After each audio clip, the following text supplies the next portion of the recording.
それでは歌いたいと思います。聴いてください。分蓮箱。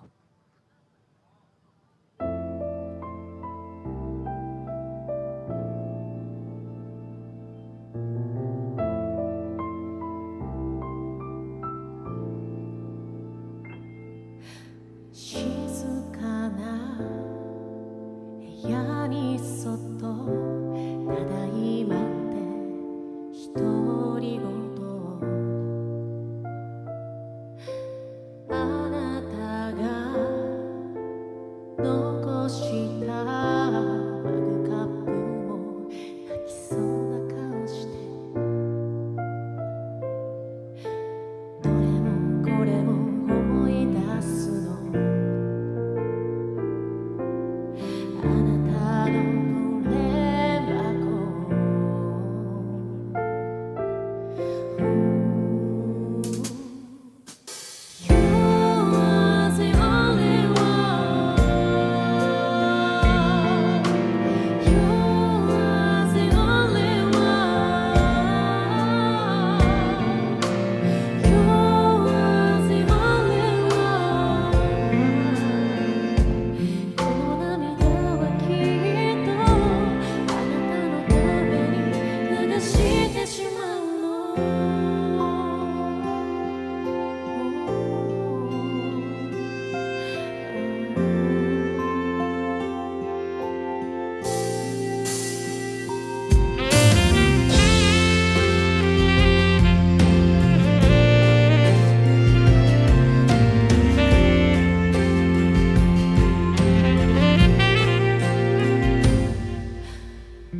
箱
大切な人と過ごせるこのひとときはかけがえのない時間だし奇跡に近いそんな瞬間だと思います。